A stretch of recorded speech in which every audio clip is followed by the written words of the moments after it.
তিতুমির বিশ্ববিদ্যালয়ে দাবি মানা হবে না, শিক্ষা উপদেষ্টা। সড়ক অবরোধ শিক্ষার্থীদের ভোগান্তিতে নগরবাসী। সংস্কার বাস্তবায়নে নির্বাচন ছাড়া কোনো বিকল্প নেই, অন্যথায় স্বৈরাচার ঘাড়ে চেপে বসার সুযোগ পাবে তারেক রহমান।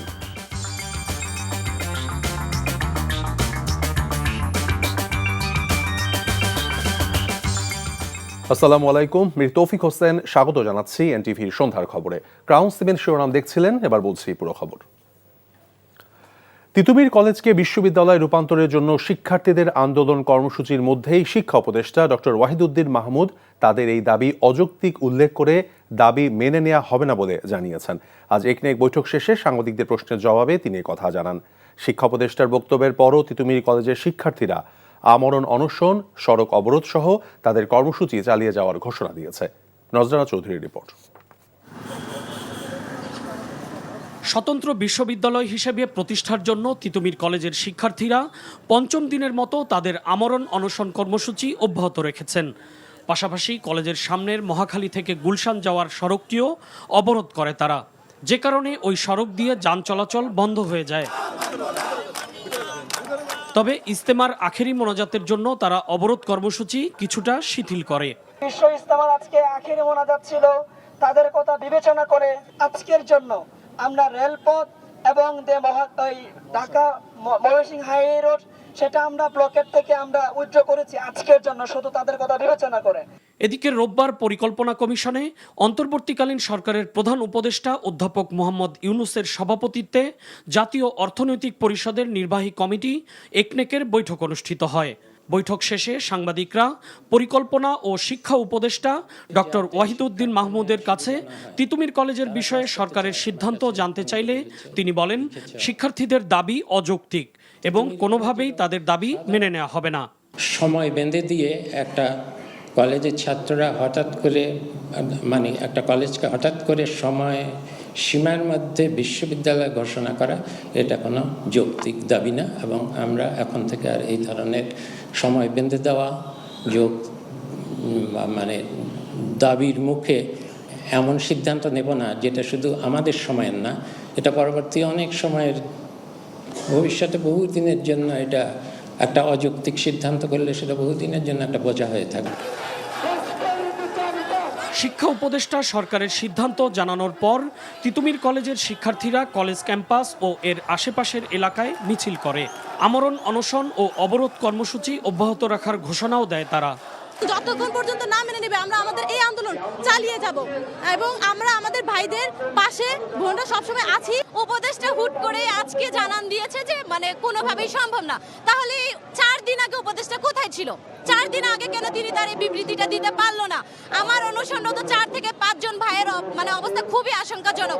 তাদের দায়ভার কে নেবে? রাষ্ট্র কেন আমাদের সাথে বিচারিতা করছে? ওনারা মানবেই না, তাহলে আরো আগে কেন বললো না? আমরা আমাদের দাবি আদায় না হওয়া পর্যন্ত আমরা ঘরে যাব না।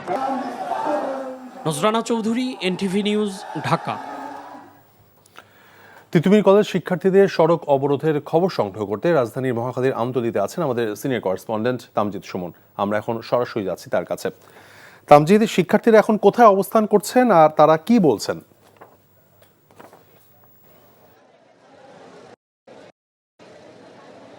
শিক্ষার্থীরা আসলে মহাখালীর যে আমতলীর মোড়, অর্থাৎ এই মহাখালী থেকে উত্তরা যাওয়ার পথ এবং উত্তরা থেকে এই মহাখালী হয়ে ফার্মগেট যাওয়ার যে পথ, সেই পথটিতে আটকে তারা এই আমতলীতে অবস্থান করছেন।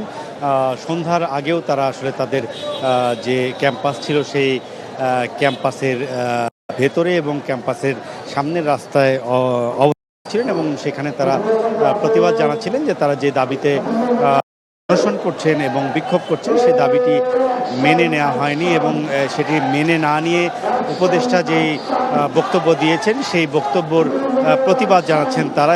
বলছেন যে উপদেষ্টার কাছ থেকে এই বক্তব্য আরও আগে আসতে পারত, তাহলে পরিস্থিতি হয়তো অন্যরকম হতো। তারা বলছেন যারা অনশন করছেন তাদের শারীরিক অবস্থা সংকটাপূর্ণ এবং আগে থেকে যদি উপদেষ্টা এই ধরনের সিদ্ধান্ত দিতেন তাহলে হয়তো তাদের এই শারীরিক অবস্থা এরকম হতো না। তারা বলছেন যে তাদের দাবি না মেনে নিলে, অর্থাৎ তিতুমির কলেজের শিক্ষার্থীদের দাবি যদি মেনে না নেওয়া হয় তাহলে তারা আরও কঠোর কর্মসূচিতে যাবেন এই আজকের কর্মসূচির হিসেবে তারা বলছেন যে আপাতত তারা তাদের ক্যাম্পাসের বাইরের সড়ক থেকে এখন এই যে প্রধান সড়ক মহাখালী আমতলীতে অবস্থান নিয়েছেন, তারা যদিও তারা বলছেন যে এখন থেকে হয়তো তারা আর আধ ঘন্টা এখানে অবস্থান করবেন এবং আবারও তারা তাদের ক্যাম্পাসের সামনে ফিরে যাবেন এবং সেই সড়কটিতে অবস্থান করে আন্দোলন করবেন। তাদের একটি বক্তব্য যে তাদের দাবি সেটি এর জন্য সরকারের প্রতি আহ্বান জানিয়েছেন তারা, এবং তারা বলছেন যে তাদের যদি দাবি মেনে নেওয়া না হয় তাহলে এই 4 দিন 5 দিন আগে কেন বলা হয়েছে তাদের দাবি কতটা যৌক্তিক সেটা সিদ্ধান্ত দেওয়া হবে, সেই বিষয়টি নিয়ে তারা ক্ষোভ প্রকাশ করছেন। এখন তারা অবস্থান করছেন এবং তারা হয়তো আর আধ ঘন্টা পর এই প্রধান মহাখালী যে আমতলীর যে সড়কটি রয়েছে সেখান থেকে উঠে যাবেন এবং তারা ক্যাম্পাসের সামনে অবস্থান করবেন। তৌফিক। মহাখালী থেকে সড়ক অবরোধের খবর জানছিলাম। বিএনপির ভারপ্রাপ্ত চেয়ারম্যান তারেক রহমান বলেছেন, সংস্কার বাস্তবায়নে নির্বাচন ছাড়া কোনো বিকল্প নেই। নির্বাচন প্রক্রিয়া দেরি হলে পলাতক স্বৈরাচার ঘাড়ে চেপে বসার সুযোগ পাবে বলে মন্তব্য করেছেন তিনি। ঢাকার কদমতলীতে দলের কর্মশালায় এসব বলেন তারেক রহমান। ইমরুল আহসানের রিপোর্ট। দলের 31 দফা সংস্কার প্রস্তাবনা তৃণমূলে ছড়িয়ে দিতে ধারাবাহিক কর্মসূচির অংশ হিসেবে কদমতলীতে এই কর্মশালা বিএনপির। লন্ডন থেকে অনলাইনে যুক্ত হয়ে নেতাকর্মীদের বিভিন্ন প্রশ্নের উত্তর দেন তারেক রহমান। রাষ্ট্র কাঠামো মেরামতের ভাবনার কথা সবার আগে তুলে ধরেছে বিএনপি উল্লেখ করে তিনি বলেন, এখন যারা সংস্কারের কথা বলছে স্বৈরাচারের আমলে তারা এ কথা বলার সাহস করেনি। সংস্কার আগে না নির্বাচন আগে, এমন বিতর্কের জবাবও দেন তিনি। সংস্কারের প্রস্তাবগুলো যদি বাস্তবায়ন করতে হয় তাহলেও সবচাইতে আগে নির্বাচনী প্রয়োজন। নির্বাচিত প্রতিনিধিদের মাধ্যমেই সংস্কার বাস্তবায়নের কাজ শুরু করতে হবে। যত দ্রুত আমরা গণতান্ত্রিক প্রক্রিয়ার কাজ শুরু করব তত দ্রুত আমরা পরিবর্তনের কাজ শুরু করতে পারবো। নির্বাচন হলেই সব সমস্যার সমাধান যে হয়ে যাবে আমরা তা বলছি না, কিন্তু নির্বাচন হলে যেটি হবে সমস্যাগুলোর সমাধানের পথ গিট্টু জট আস্তে আস্তে আস্তে খোলা ধরবে। সংস্কারের নামে সময় ক্ষেপণ করা হলে দেশ নতুন করে সংকটে পড়তে পারে বলে মনে করেন তারেক রহমান। যদি সংস্কার করে আমরা এই আলোচনা দীর্ঘ থেকে দীর্ঘায়িত করতে থাকি, দীর্ঘতর করতে থাকি, তাহলে কিন্তু স্বৈরাচার, যেই স্বৈরাচারকে বাংলাদেশের মানুষ এই দেশ থেকে বিতাড়িত করে দিয়েছে, তাহলে সেই স্বৈরাচার সুযোগ পেয়ে যাবে আবার দেশের মানুষের কাঁধে চেপে বসার। সংস্কার বক্তব্য রেখে দয়া করে এই আলাপ দীর্ঘায়িত করবেন না। কারণ আপনারা আলাপ যত দীর্ঘায়িত করবেন দেশ তত বেশি সংকটের মুখে পড়বে। আপনারা সংস্কার আলাপ যত দীর্ঘায়িত করবেন দেশে তত ষড়যন্ত্রকারীরা ষড়যন্ত্র করার সুযোগ পাবে। নির্বাচিত জনপ্রতিনিধি ছাড়া জবাবদিহি নিশ্চিত করা যায় না মন্তব্য করে তারেক রহমান বলেন, বিএনপির দীর্ঘ সংগ্রাম ভোটের অধিকারের জন্যই। একটি নির্দিষ্ট সময় পর পর নির্বাচন হতে হবে। বাংলাদেশ জাতীয়তাবাদী দল চাইছে, যার জন্য আমাদের বহু নেতা কর্মী আত্মহুতি দিয়েছে, শহীদ হয়েছে, গুম হয়েছে, খুন হয়েছে। আমাদের সারা দেশে বিএনপি সহ বিরোধী দলীয় অন্যান্য দলেরও বহু লক্ষ লক্ষ নেতাকর্মী অত্যাচারিত হয়েছে, নির্যাতিত হয়েছে। কেন? মানুষের অধিকার প্রতিষ্ঠার জন্য। ফ্যাসিবাদ বিরোধী সব দলের ঐক্য ধরে রাখার আহ্বানও জানান তারেক রহমান। Imrul Ahsan, NTV news, Dhaka. দেশ থেকে পালিয়ে যাওয়া স্বৈরাচারী প্রধানমন্ত্রী শেখ হাসিনার বোনের মেয়ে এবং যুক্তরাজ্যের সাবেক সিটি মিনিস্টার টিউলিপ সিদ্দিকের দুর্নীতির ব্যাপারে তথ্য নিতে বাংলাদেশে এসেছিলেন যুক্তরাজ্যের জাতীয় অপরাধ সংস্থার কর্মকর্তারা। তারা বাংলাদেশের দুর্নীতি বিরোধী তদন্তকারীদের সঙ্গে গোপনে বৈঠক করেছেন। ব্রিটিশ সংবাদ মাধ্যম ডেইলি মেইলের প্রতিবেদন থেকে তথ্য বেরিয়ে এসেছে। বলা হয়, গত মাসে বাংলাদেশের কর্মকর্তাদের সঙ্গে এই বৈঠক করেন ব্রিটেনের গোয়েন্দাদের একটি দল। বাংলাদেশি কর্মকর্তারা জানিয়েছেন তারা টিউলিপের বিরুদ্ধে দুর্নীতির নতুন তথ্য পেয়েছেন। প্রতিবেদনে আরও বলা হয়, ব্রিটিশ কর্মকর্তারা এখন টিউলিপ সিদ্দিকের ব্যাংক অ্যাকাউন্ট যাচাই, ইমেইলের তথ্য যাচাই, এমনকি জিজ্ঞাসাবাদের জন্য তাকে ডাকতে পারে। টিউলিপ সিদ্দিকের বিরুদ্ধে যেসব অভিযোগ উঠেছে সেগুলো প্রমাণিত হলে তার 10 বছর বা তারও বেশি সময়ের জেল হতে পারে।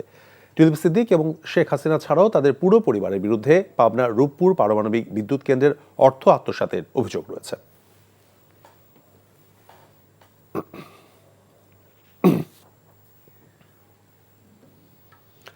জলাবদ্ধতা নিরসনে আগামী বর্ষার আগেই ঢাকার সব খাল উদ্ধার করে পানি প্রবাহ নিশ্চিত হবে বলে জানিয়েছেন পরিবেশ উপদেষ্টা সৈয়দা রিজওয়ানা হাসান। রাজধানী মিরপুরে বাউনিয়া খাল খনন কার্যক্রমের উদ্বোধনকালে তিনি বলেছেন, খাল উদ্ধারে বাধা আসলে তা সামাজিকভাবে প্রতিরোধ করা হবে। এ সময় শিল্প উপদেষ্টা আদিলুর রহমান খান বলেছেন, বিগত সরকারের আমলে প্রকল্পের নামে সীমাহীন দুর্নীতি হয়েছে, যা এখন থেকে পরিবর্তন করবে অন্তর্বর্তী সরকার। একই অনুষ্ঠানে আন্তঃমন্ত্রণালয়ের সমন্বয়ে রাজধানীতে ব্লু নেটওয়ার্ক তৈরি করা হবে বলে জানিয়েছেন স্থানীয় সরকার উপদেষ্টা আসিফ মাহমুদ সজীব ভুইয়া।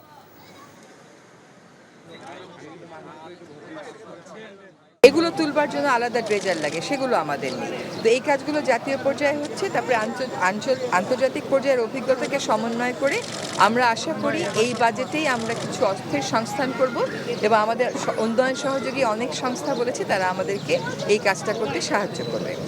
তাহলে আমরা কাজটা শুরু করে দিয়ে যাব, তারপরে পরবর্তী সরকার এসে দায়িত্বটা নিয়ে। বান্দরবানে লামা উপজেলায় অস্ত্রের মুখে 7 জন শ্রমিককে অপহরণ করেছে দুর্বৃত্তরা। পুলিশ জানায়, গত মধ্যরাতে লামা উপজেলার সরই ইউনিয়নের 9 নম্বর ওয়ার্ডের লেবুপালং এলাকায় খামারবাড়ি আমবাগান থেকে অস্ত্রধারীরা 7 জন শ্রমিককে অপহরণ করে নিয়ে যায়। ঘটনার সত্যতা নিশ্চিত করে বান্দরবানে পুলিশ সুপার শহীদুল্লাহ কাউসার জানিয়েছেন, লামায় দুর্গম অঞ্চল থেকে 7 জন শ্রমিককে অপহরণের খবর পেয়েছেন তিনি। অপহৃতদের উদ্ধারে সেনাবাহিনী এবং পুলিশ অভিযান চালাচ্ছে। চলতি বছরের 14 জানুয়ারি গভীর রাতে একই এলাকা থেকে 7 জন শ্রমিককে অপহরণ করা হয়েছিল। পরে মুক্তিপণ দিয়ে অপহৃতরা ছাড়া পান।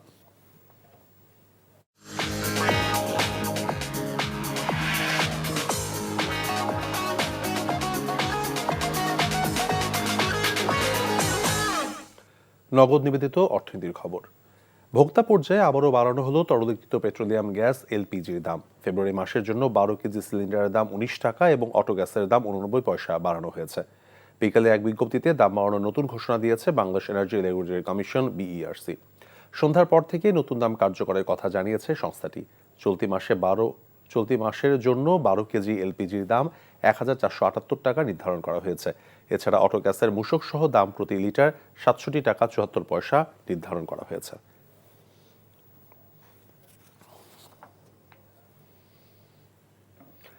দেশে নিত্যপণ্যের আমদানি এবং পণ্যের মজুতে কোনো ঘাটতি নেই, তাই রমজানে নিত্যপণ্যের দাম বাড়বে না বলে আশা প্রকাশ করেছেন বাণিজ্য উপদেষ্টা শেখ বশিরউদ্দিন। পণ্যের উৎপাদন, চাহিদা এবং সরবরাহের সঠিক তথ্যের অভাবে বাজার নিয়ন্ত্রণে কার্যকর পদক্ষেপ নিতে পারছে না সরকার। সকালে রাজধানীর একটি হোটেলে আয়োজিত সেমিনারে এসব কথা বলেন বক্তারা। খাদ্যপণ্যের যৌক্তিক দাম নির্ধারণে বাজার তত্ত্বাবধানের কৌশল অনুসন্ধানে আয়োজিত সেমিনারে অংশ নিয়ে ব্যবসায়ী এবং সরকারের নীতি নির্ধারকরা তুলে ধরেন পণ্যের দাম বৃদ্ধির কারণ এবং নিয়ন্ত্রণের উপায়। পর্যাপ্ত তথ্য উপাত্ত না থাকায় সরকার বাজার নিয়ন্ত্রণ করতে পারছে না বলে মন্তব্য করেন সিপিডির গবেষণা পরিচালক খন্দকার গোলাম মোয়াজ্জেম। অন্যদিকে ছাত্র প্রতিনিধিরা মনে করেন, রাজনৈতিক সদিচ্ছা ছাড়া বাজার নিয়ন্ত্রণ সম্ভব নয়। এছাড়া দ্রব্যমূল্য নিয়ন্ত্রণে সরকারের পক্ষ থেকে সমন্বিত পরিকল্পনার তাগিদ দেন তারা।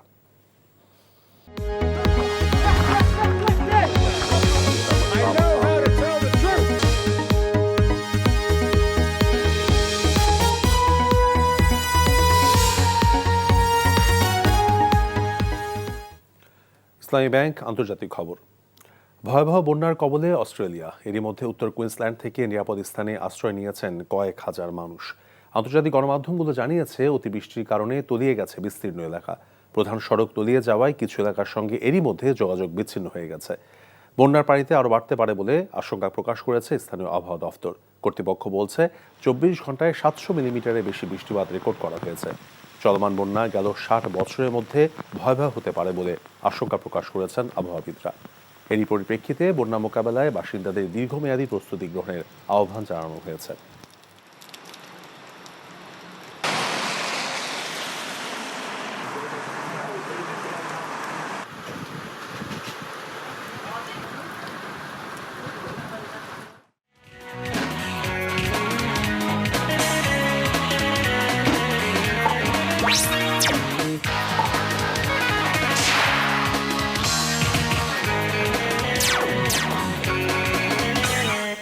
ইস্পাহানি প্রিমিয়ামটি খেলার খবর। বাংলাদেশ জাতীয় ক্রিকেট দলের নির্বাচকের পথ ছাড়লেন হান্নান সরকার। তবে কোনো মান অভিমান নয়, কোচিংয়ে ক্যারিয়ার গড়তেই তিনি সিদ্ধান্ত নিয়েছেন বলে জানিয়েছেন। আসন্ন ঢাকা প্রিমিয়ার লিগ থেকেই কোচ হিসেবে দেখা যেতে পারে তাকে। তবে বিসিবি চাইলে হাই পারফরমেন্স দল নিয়েও কাজ করতে চান হান্নান সরকার। মমিনুর রিপনের রিপোর্ট।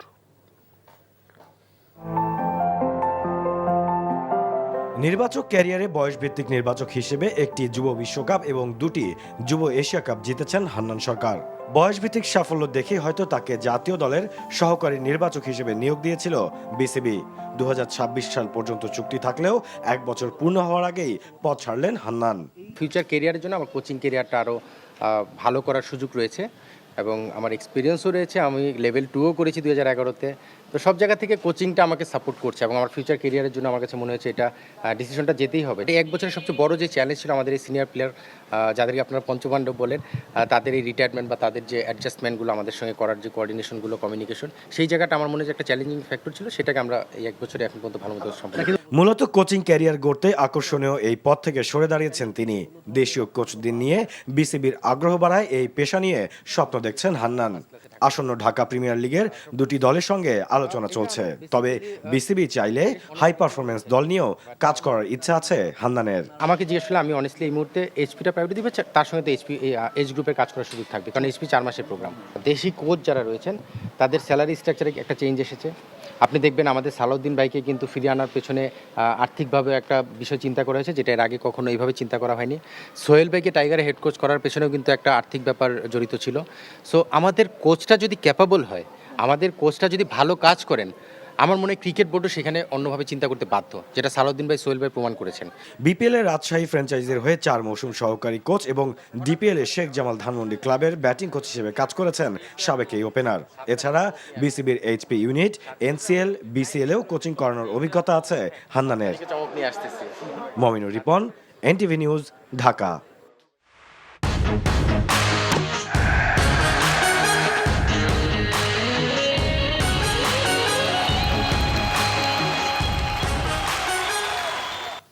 সামিট গ্রুপ বিপিএল ক্রিকেটের খবর।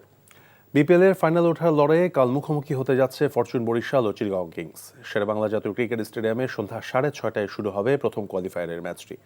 12 ম্যাচে 9 জয়ে 18 পয়েন্ট নিয়ে লিগ টেবিলের শীর্ষ থেকে ফাইনালে ওঠার লড়াইয়ে নামবে বরিশাল। নিজেদের শেষ ম্যাচে হারলেও টানা 6 ম্যাচ জিতে আত্মবিশ্বাসী হয়ে মাঠে নামবে বর্তমান চ্যাম্পিয়নরা।